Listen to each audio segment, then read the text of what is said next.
ಈ ದಿನದ ದ್ವಾದಶ ರಾಶಿಗಳ ರಾಶಿ ಫಲವನ್ನು ಮೊದಲಿಗೆ ಮೇಷರಾಶಿಯವರಿಗೆ ಇಂದು ಆತ್ಮವಿಶ್ವಾಸ ಹೆಚ್ಚಾಗಿರುತ್ತದೆ. ವೃತ್ತಿ ಜೀವನದಲ್ಲಿ ಹೊಸ ಅವಕಾಶಗಳು ಬರುತ್ತವೆ. ಧನ ಲಾಭದ ಯೋಗ ಇದೆ.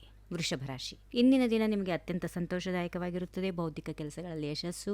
ಜಾಗರೂಕರಾಗಿರಬೇಕು, ಮುಖ್ಯವಾಗಿ ಪ್ರಯಾಣದಲ್ಲಿ. ಮಿಥುನ ರಾಶಿ, ದಿನದ ಆರಂಭ ಸ್ವಲ್ಪ ನಿಧಾನ ಅನಿಸಿದ್ರೂ ಸಂಜೆ ವೇಳೆಗೆ ಪರಿಸ್ಥಿತಿ ಸುಧಾರಿಸುತ್ತದೆ. ಹೊಸ ವ್ಯಾಪಾರ ಯೋಜನೆಗಳಿಗೆ ಸಹಿ ಹಾಕುವ ಮುನ್ನ ಯೋಚಿಸಿ ಮುನ್ನಡೆಯಿರಿ. ಕಟಕ ರಾಶಿ, ದೈವಿಕ ಕೃಪೆಯಿಂದ ಗೊಂದಲಗಳು ನಿವಾರಣೆಯಾಗುತ್ತವೆ. ಸಹೋದ್ಯೋಗಿಗಳ ಬೆಂಬಲ ಸಿಗುತ್ತದೆ. ಕಚೇರಿಯಲ್ಲಿ ನಿಮ್ಮ ಕೆಲಸಕ್ಕೆ ಪ್ರಶಂಸೆ ಇದೆ. ಸಿಂಹರಾಶಿ, ಉದ್ಯೋಗ ಬದಲಾವಣೆಗೆ ಚಿಂತನೆ ನಡೆಸಲಿದ್ದೀರಿ. ಮಕ್ಕಳ ಆರೋಗ್ಯದ ಕಡೆಗೆ ಸ್ವಲ್ಪ ಗಮನ ಹರಿಸಿ. ಮನಸ್ಸಿಗೆ ಶಾಂತಿ ಸಿಗುವಂತಹ ದಿನ. ಕನ್ಯಾ ರಾಶಿ, ತಾಳ್ಮೆ ಮತ್ತು ಏಕಾಗ್ರತೆಯಿಂದ ನಿಮ್ಮ ಕೈ ಹಿಡಿಯುತ್ತವೆ. ಸ್ಥಗಿತಗೊಂಡಿದ್ದ ಕೆಲಸಗಳು ಮತ್ತೆ ಚುರುಕು ಪಡೆಯುತ್ತವೆ. ಪ್ರಭಾವಿ ವ್ಯಕ್ತಿಗಳ ಭೇಟಿ ಇದೆ. ತುಲಾ ರಾಶಿ, ಸಾಮಾಜಿಕ ಕಾರ್ಯಕ್ರಮಗಳಲ್ಲಿ ಭಾಗವಹಿಸುತ್ತೀರಿ. ಕೌಟುಂಬಿಕವಾಗಿ ಒಳ್ಳೆ ಸುದ್ದಿ ಇದೆ. ಮನೆಗೆ ಉಪಯುಕ್ತ ವಸ್ತುಗಳನ್ನ ಮಾಡುವ ಸಾಧ್ಯತೆಗಳಿರುತ್ತವೆ. ವೃಶ್ಚಿಕ ರಾಶಿ, ಕಲೆ ಮಾಧ್ಯಮ ಕ್ಷೇತ್ರದಲ್ಲಿರುವವರಿಗೆ ಇಂದು ಯಶಸ್ಸಿನ ದಿನ. ಪ್ರೀತಿ ಪಾತ್ರರೊಂದಿಗೆ ಉತ್ತಮ ಸಮಯ. ಧನುರಾಶಿ, ಕೆಲಸದ ಒತ್ತಡದಿಂದ ಮಾನಸಿಕ ಆಯಾಸ ಆಗಬಹುದು. ವಿದೇಶಿ ಮೂಲಗಳಿಂದ ಲಾಭ ಆಗುವ ಸಾಧ್ಯತೆ ಇದೆ. ಅನಗತ್ಯ ಹೂಡಿಕೆಯಿಂದ ದೂರ ಇರಿ.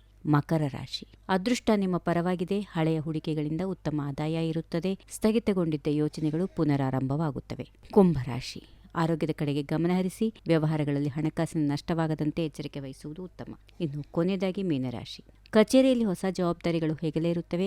ಕಠಿಣ ಪರಿಶ್ರಮಕ್ಕೆ ತಕ್ಕ ಪ್ರತಿಫಲ ಇದೆ. ಸಂಬಳದಲ್ಲಿ ಏರಿಕೆಯಾಗುವ ಸಾಧ್ಯತೆ ಇದೆ. ಇವು ಇಂದಿನ ದ್ವಾದಶ ರಾಶಿಗಳ ಫಲ. ನಿಮ್ಮ ಇಂದಿನ ದಿನ ಶುಭಪ್ರದವಾಗಿರಲಿ. ಇಂದಿನ ಮಾಹಿತಿ ರಾಶಿ ಫಲಗಳು ಇಷ್ಟವಾಗಿದ್ದರೆ ಲೈಕ್ ಮಾಡಿ, ನಿಮ್ಮ ಸ್ನೇಹಿತರೊಂದಿಗೆ ಶೇರ್ ಮಾಡಿಕೊಳ್ಳಿ. ಹಾಗೆ ನಮ್ಮ ಚಾನೆಲ್ ಅನ್ನ ಸಬ್ಸ್ಕ್ರೈಬ್ ಮಾಡಿಕೊಳ್ಳೋದು ಮರಿಬೇಡಿ. ಧನ್ಯವಾದಗಳು. If you like this video, ಬೇಗ ಲೈಕ್ ಮಾಡಿ, ಕಾಮೆಂಟ್ ಮಾಡಿ, ಶೇರ್ ಮಾಡಿ ಹಾಗೂ ಯೋಯೋ ಟಿವಿ ಕನ್ನಡವನ್ನು ಸಬ್ಸ್ಕ್ರೈಬ್ ಮಾಡಿ.